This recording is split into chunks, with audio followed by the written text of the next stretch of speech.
Има места, които ни променят завинаги. Израел и Йордания не са просто дестинации. Това са земи на чудеса и магична енергия. Едно завръщане към корените на цивилизацията и духовността. Започваме от Израел, кръстопът на светове, култури и 3 религии. Древните пристанищни градове Яфа и Хайфа ще ви посрещнат със своя средиземноморски бриз, малки улички, занаятчийски ателиета и оживени ориенталски пазари. Оставете аромата на прясно изпечено кафе и екзотични подправки да ви води.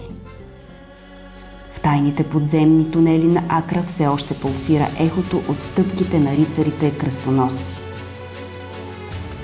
Следва потапяне в друго измерение – светите земи. Тук всяка педия е напоена с история и вяра. Тръгнете по стъпките на Исус в Назарет и Витлеем, докато стигнете до сърцето на Йерусалим.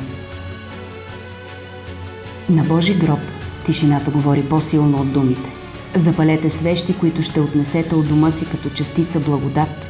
Оставете своето най-съкровенно желание сред хилядите молитви на стените на плача, а в светите води на река Йордан ще усетите пречистващата сила на една 1000-летна традиция. Нощувката в Йерусалим ще ви даде нещо безценно. Време за разходка из малките улички на Стария град, когато тълпите утихнат. Преди да се отправим към пустинята, е време за заслужен релакс.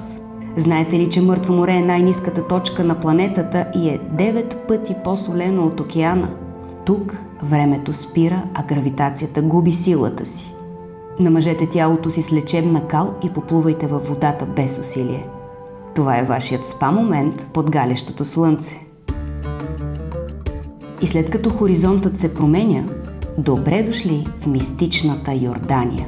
Вади Рум, лунната долина, ще ви накара да повярвате, че сте на друга планета. Ще се почувствате като герой от Марсианецът или Междузвездни войни, а търсачите на адреналин ги очаква джип сафари.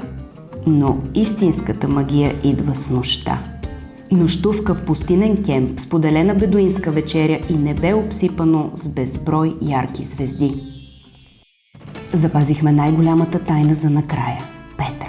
Изгубеният град на набатеите, едно от новите 7 чудеса на света под закрилата на ЮНЕСКО. Преминете през тесния каньон Сик и пред вас ще изплува величествената съкровищница. Изсечена в розовите скали в продължение на векове, тя е вдъхновила едно от приключенията на Индиана Джонс. Петра не може да бъде описана с думи, а усетена с всички сетива. Израел и Йордания в едно. Това не е просто екскурзия, а съкровище в личната ви колекция от преживявания. Резервирайте своето приключение сега.